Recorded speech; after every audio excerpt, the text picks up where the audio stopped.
The water is at his chin now. Kenny Thole tilts his head back, pressing his face against the cold limestone ceiling of the mine shaft. 2 feet. That's all the airspace left between the rising water and the rock above him. 2 feet between life and death, and it's shrinking. Hours. When it goes out, he'll be in absolute darkness, alone with the sound of water rising, always rising. He's been here for 14 hours. The water has risen 11 feet, and nobody knows where he is. Kenny's arms shake as he grips the walls, trying to keep his face in the shrinking pocket of air. The water is so cold it stopped feeling like cold hours ago. Now it just feels like absence. Absence of warmth, absence of sensation, absence of hope. His fingers are white, wrinkled, useless. He can barely feel the rock he's clinging to. He thinks about his wife, about his 2 daughters, about the morning he left for work, kissing them goodbye like it was any other day, about how he told them he'd be home for dinner. That was yesterday. The water rises another inch. 48 hours earlier, Kenny Thole was having coffee in the break room of the Molly Kathleen gold mine in Cripple Creek, Colorado. It was October 10th, 1995, Tuesday. The weather outside was crisp and bright, the aspens turning gold on the mountainsides. Kenny was 32 years old, healthy, experienced. He'd worked in mines for over a decade. He knew the risks, knew the protocols, knew that mining was dangerous, but that if you followed the rules and paid attention, you'd probably be fine. Probably. He finished his coffee and headed toward Shaft 7. It was a routine inspection. The mine had been operating since 1891, a maze of tunnels and shafts carved into the mountain, following veins of gold that had made men rich and broken men's spirits. Now it was a tourist attraction mostly. The Molly Kathleen offered tours to visitors who wanted to see what real mining looked like. But the old workings still needed maintenance. Still needed inspectors like Kenny to climb down into the darkness and make sure everything was stable. Shaft 7 wasn't part of the public tour. It was an old exploratory shaft that dropped straight down 270 feet into the mountain. At the bottom, it connected to a horizontal drift that ran for about 80 feet before dead-ending at a wall of rock. The drift was narrow, maybe 4 feet wide, the ceiling just tall enough for a man to walk if he hunched his shoulders. Water pooled at the bottom, as it did in most old mines. Seepage from the rock. Nothing unusual. Kenny clipped his safety harness to the hoist cable and began his descent. The shaft walls slid past him in the lamplight, limestone and granite studded with quartz. The deeper he went, the cooler the air became. At 100 feet down, he could see his breath. At 200 feet, the temperature had dropped to about 45 degrees. The hoist rattled and creaked. These old systems weren't like modern elevators.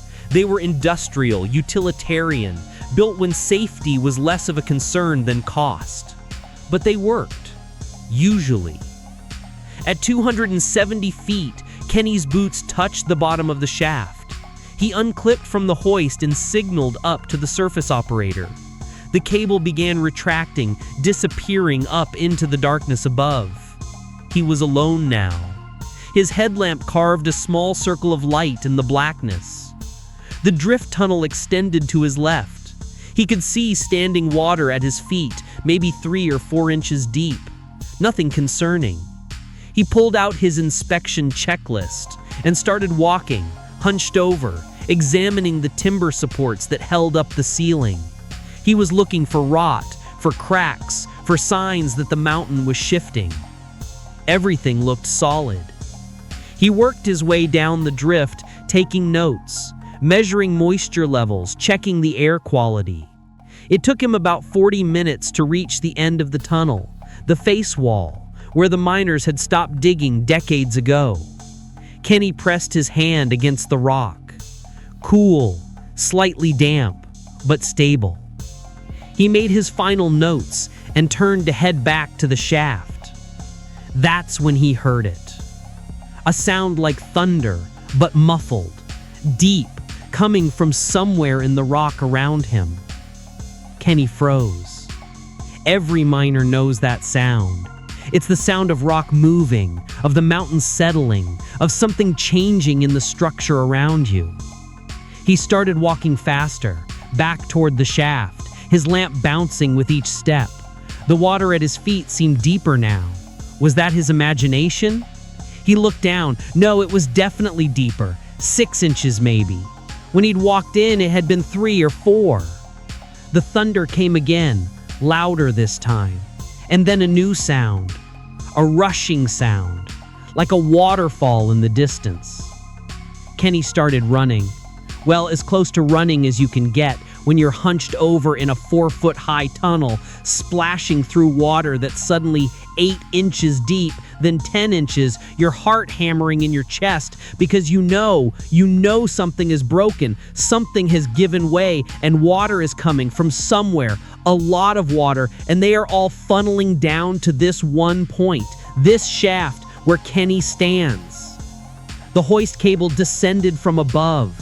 He could see the hook now, coming down, 50 feet away, 40 feet, 30 feet.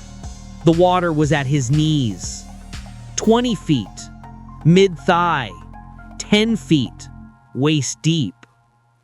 The hook reached him, and Kenny grabbed it, his hand shaking so badly he could barely clip his harness to the cable. The water was so cold it felt like knives against his skin. He got the carabiner through the loop, locked it, and keyed his radio. "I'm hooked! Get me up now!" The cable went taut, started lifting. Kenny's feet left the ground. He rose 6 inches, a foot, 2 feet. The cable stopped. No! Why are we stopped? Kenny shouted into his radio. Pull me up! Cable's jammed. Hold on, we're working on it. The water was at Kenny's chest now. He hung there suspended on the cable, watching it rise. He could feel the current now, the water swirling around him as more and more poured in from the drift tunnel. It was moving fast, violent, carrying silt and debris. His headlamp flickered. Any time now would be great. His voice cracked. He could hear the panic in it, didn't care. The water was at his shoulders. We're working on it, Kenny. The drum mechanism is stuck. We're trying to free it manually. His neck. The water was at his neck. Kenny tilted his head back, gasping. The water was so cold it was hard to breathe. Each breath came in short, sharp gasps. His chest felt tight. His arms and legs were going numb. I'm running out of time up here. They know. Jesus, it's not moving. The gears are locked. The water reached Kenny's chin. Kenny pressed his head back against the shaft wall, trying to keep his mouth and nose above the surface. The headlamp beam pointed straight up now, into the darkness above. 270 feet of empty shafts stretched above him. He could make it. If they could just get the hoist working, he could make it. They're calling for backup, the voice on the radio said. We're gonna get you out. Just hold on. Hold on. Right. Hold on while the water rises and the cold seeps into your bones and your muscles stop working and the light starts to die. The water reached his mouth. Kenny tilted his head back as far as it would go, his skull pressed hard against the rock. He could feel the ceiling of the chamber now, rough limestone against his hair. He pushed up with his legs, trying to climb higher on the cable, but his legs wouldn't respond. They just hung there, dead weight. The water covered his mouth. He breathed through his nose, short, desperate breaths. He could feel the water swirling around his face, could taste it when it splashed against his lips. It tasted like minerals and earth and terror. His nose went under. Kenny held his breath and reached up with his numb hands, trying to pull himself higher on the cable. His fingers slipped. He couldn't grip, couldn't feel the metal under his hands. He opened his mouth to scream, and water rushed in, choking him, burning his throat and lungs. He broke the surface, coughing, gasping, spitting out water. His head was pressed hard against the ceiling now. There was maybe 6 inches of airspace, maybe. And the water was still rising. The headlamp flickered again, dimmer this time. Kenny could see the water's surface just below his nose, black and restless. He breathed in short gasps, trying to take in as much air as possible while he still could. 4 inches of space. 3 inches. His radio crackled. "Kenny, we've got a team coming with manual override tools. 10 minutes. Can you hold for 10 minutes? He couldn't answer. Couldn't move his hands to key the radio. Couldn't do anything except breathe, breathe, breathe while he still had air. 2 inches. Kenny turned his head sideways, pressing his cheek against the ceiling. Maybe if he positioned his face differently, he could buy himself a few more seconds. The water sloshed against his ear. He could hear it so clearly now. The rushing, the dripping, the echo of it filling the shaft. 1 inch. His headlamp went out. The darkness was absolute, total. The kind of darkness that doesn't exist on the surface, where there's always some light from somewhere. Down here, 270 feet underground with the lamp dead, there was nothing. Just black. And the water at his lips. Kenny's mind raced. This was it. This was how he died. Drowned in a mine shaft in Colorado, hanging from a broken cable, alone in the dark. His daughters would grow up without a father. His wife would have to identify his body if they ever recovered it. If the water didn't carry him away into some flooded tunnel where he'd never be found. The water covered his nose. He held his breath. 30 seconds. A trained person can hold their breath for 30 seconds, maybe a minute if they're calm. But Kenny wasn't calm. His heart was racing, burning through oxygen, and he'd already been breathing hard, panicking, using up air. 15 seconds. His lungs started to burn. 20 seconds. The burn became pain. His chest spasmed, reflexively trying to breathe. 25 seconds. He couldn't hold it anymore. His body was demanding air, screaming for it. Every instinct told him to breathe, just breathe, even though he knew there was no air left, only water. His mouth opened. Water rushed in and he choked, coughed, tried to spit it out, and realized something. His face was out of the water. The water level had stopped rising. Kenny gasped, coughing up water, his lungs heaving. He could breathe. There was air. Not much, maybe an inch of space between the water and the ceiling, but it was there. The water had stopped rising. He hung there in the darkness, taking shallow breaths, his heart slowly returning to something approaching normal rhythm. The cold was overwhelming now. He couldn't feel his hands or feet, couldn't feel much of anything below his neck. But he was alive. For now, he was alive. Kenny? The radio. He'd forgotten about the radio. Kenny, are you there? Can you hear me? He couldn't reach the radio to respond. His hands wouldn't move, but he could hear them, the tinny voice in the darkness. We're coming, Kenny. The rescue team is on site. They're working on the hoist mechanism now. Just hold on. Hold on. That seemed to be the theme of the day. Just hold on. He wondered how long a person could hold on, hanging in freezing water in complete darkness. Hours? Days? His body was already shutting down from the cold. Hypothermia was setting in. He knew the signs: confusion, drowsiness, loss of coordination, eventually unconsciousness, then death. But the water had stopped rising. That was something. That meant the breach had either sealed itself, or the water had found another route, or maybe the aquifer had simply emptied into the mine shaft and this was as high as it would get. Kenny tilted his head in the tiny air pocket, trying to keep his face in the optimal position. Every minute felt like an hour. He counted seconds in his head, trying to stay conscious, trying to stay present. The cold kept pulling at him, whispering that it would be so much easier to just close his eyes and sleep. He thought about his daughters. Emma was 7, Sarah was 5. He remembered teaching Emma to ride a bike last summer, running behind her in the park, watching her face light up when she realized she was balancing on her own. He remembered Sarah's laugh, how it bubbled up from somewhere deep inside her, completely unrestrained. He wasn't going to die here. Not like this.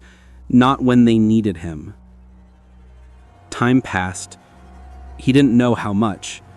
Without light, without his watch visible, time became meaningless. It could have been 10 minutes or 2 hours. All he knew was the cold, the darkness, and the sound of water. Then, a new sound. Metal on metal.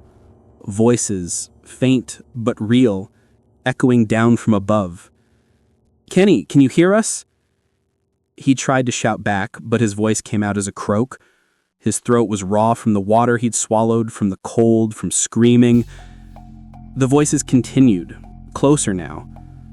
"We're manually cranking the hoist. It's going to be slow, but we're going to get you up. Just hang on." There it was again. Hang on. The cable trembled. Kenny felt it through his harness. Then, impossibly, he felt himself rising. Just an inch. But it was movement. Upward movement. Another inch. Another. His head was farther from the ceiling now. 2 inches of clearance. 3.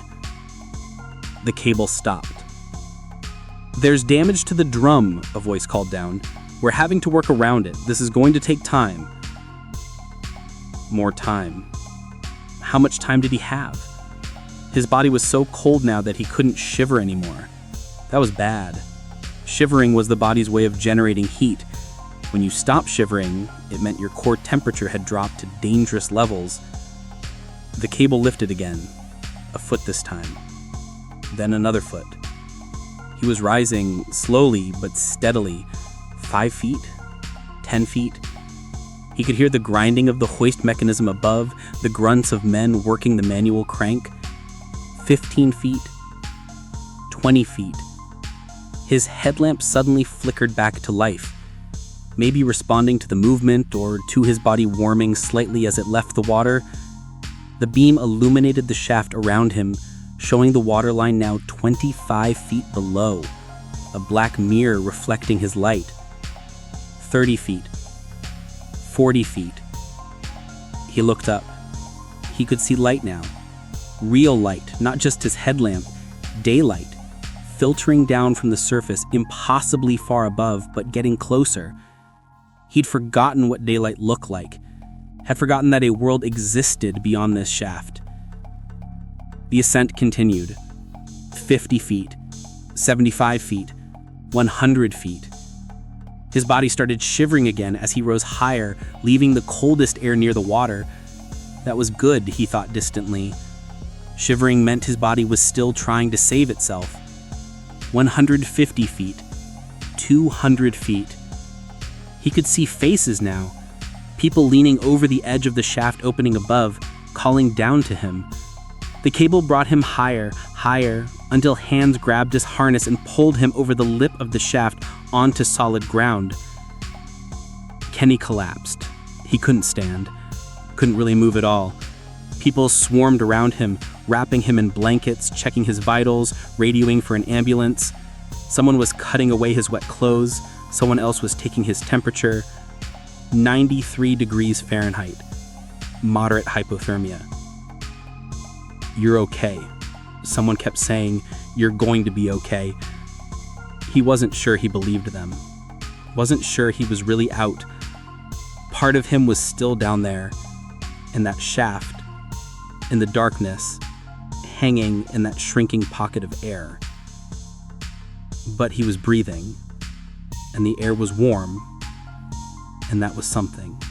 The paramedics loaded Kenny onto a stretcher and carried him to the ambulance. As they lifted him inside, he caught a glimpse of the mine entrance. Yellow caution tape was strung everywhere. Emergency vehicles blocked the road. People stood in clusters, some in mining gear, others in rescue uniforms.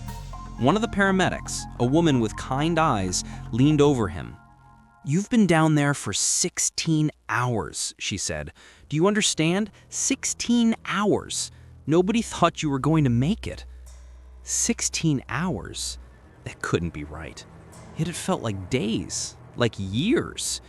But he looked at the sky and saw the sun still high overhead. It was still Tuesday, the same day he'd gone down. At the hospital in nearby Colorado Springs, the doctors worked to bring his core temperature back to normal. They pumped him full of warm fluids, wrapped him in heated blankets, monitored his heart and lungs. The hypothermia had been severe enough that they kept him for 3 days, watching for complications. His wife sat by his bed the entire time. She didn't say much, just held his hand when he was awake and watched him when he slept. Emma and Sarah came once, but the sight of their father in the hospital bed, pale and weak, scared them so badly that they didn't come back until he was almost ready to go home. On the 4th day, a mine inspector came to interview Kenny. He wanted to know exactly what had happened, what Kenny had seen and heard. Kenny told him everything. The thunder, the water rising, the cable getting stuck, the air pocket that had saved his life. The inspector took notes and then sat back. "You want to know what happened?" he asked. Kenny nodded. There was an old shaft from the 1890s, sealed decades ago, that nobody knew connected to Shaft 7. The seal failed. When it did, water from an underground reservoir that had been building pressure for God knows how long came pouring through. Our engineers estimate about 12,000 gallons flooded into the shaft in the first 20 minutes. How did it stop? The reservoir emptied. Once the pressure equalized, the flow slowed to a trickle. If that seal had failed even 10 minutes earlier, before you'd had time to get on the cable, you would have been swept into the drift tunnel. If it had failed 10 minutes later, the water would have filled the entire shaft before we could get the hoist working. You got lucky, Mr. Thole. Very, very lucky. Lucky. Kenny thought about those moments when the water covered his face, when his headlamp died, when he held his breath knowing he couldn't hold it any longer. That hadn't felt like luck. That it felt like the universe deciding, on a whim, whether he lived or died. But he was alive. That was what mattered. The doctors released him on Friday. He went home to his family, to his house in Colorado Springs, to his regular life. But it wasn't regular anymore. Couldn't be. Something had changed down there in the darkness. For weeks afterward, Kenny couldn't take a bath, couldn't even shower without feeling panic rising in his chest. Water from the sink, from a glass, it all reminded him of that rising flood, that shrinking pocket of air. He'd wake up in the middle of the night, certain he was drowning, his lungs burning, his wife shaking him awake and telling him he was safe, he was home, he was okay. He went back to work after a month. The mine wanted him back, said he was one of their best inspectors.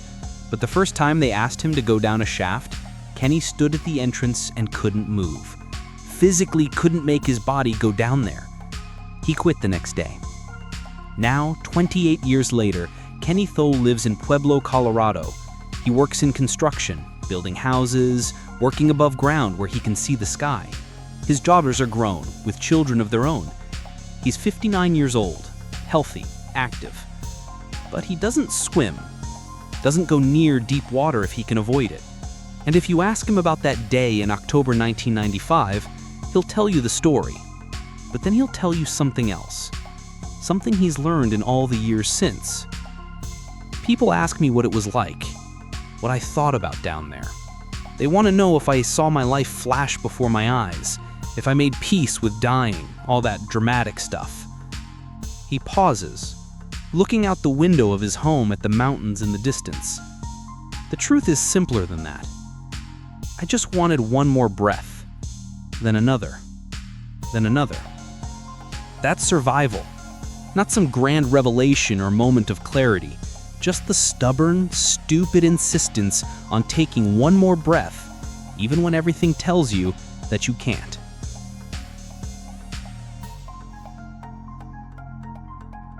Shaft 7 was permanently sealed after Kenny's rescue. The mine conducted a comprehensive survey of all the old workings and sealed 17 other potential breach points. They installed new water detection systems throughout the entire complex. The Molly Kathleen gold mine still operates as a tourist attraction, but the tour route stays far away from Shaft 7. A plaque near the mine entrance commemorates the rescue. It lists the names of the 15 people who worked to save Kenny that day. The operators who manually cranked the hoist for 45 minutes to bring him up. The rescue team that came from 3 different counties. The engineers who figured out how to bypass the damaged drum mechanism. Kenny goes to the mine once a year, on October 10th. Not to go inside, just to stand at that plaque and remember. Remember the people who saved him. Remember the water rising. Remember the moment the darkness became complete. Remember the air pocket that shouldn't have been there, but was. Remember he took another breath, and another, and another, until finally, impossibly, those breaths brought him home. The water never left him, though. Not really. It's there when he closes his eyes, there in the sound of rain on the roof, there in the splash of his grandchildren playing in the pool while he watches from the deck, smiling, but never going in. It's a presence in his life, that water. A reminder of how close he came, of how thin the line is between living and dying, of how much of survival is just holding on when every instinct tells you to let go. Kenny keeps a photo on his desk at work. It's from the summer before the accident. Him and his wife and both daughters at the lake, all of them soaking wet, laughing. The girls must have pushed him in. He's climbing out of the water, his hair plastered to his head, grinning at the camera. In the photo, water is everywhere, dripping from his clothes, splashing behind him, pooled on the dock. And he's smiling. He keeps it there, he says, to remember. Not the accident, not the shaft, not the terror of drowning in darkness. To remember that water isn't always the enemy. That sometimes it's just water. That the lake where his children played and laughed isn't the same as the flood that nearly killed him, even though his body can't always tell the difference. It's taken him 28 years to mostly believe that. On good days, when he looks at that photo, he can remember what it felt like to be soaked and cold and happy. To be in water and not afraid. Those days are getting more frequent. Time does that, he's learned.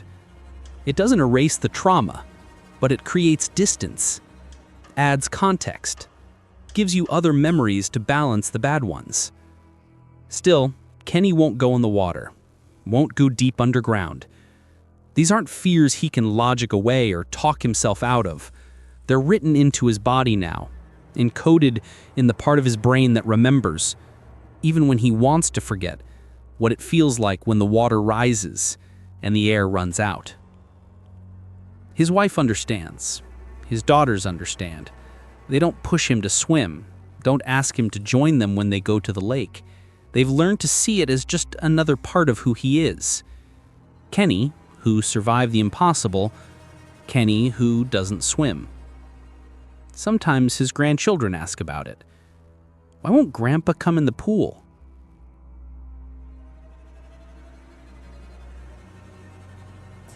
And Kenny tells them a simplified version, that he had a scary experience with water once, and now he prefers to stay dry. They accept this easily, the way children accept the quirks of adults. Grandpa doesn't swim, Grandma doesn't like spicy food, Uncle Dave talks too loud.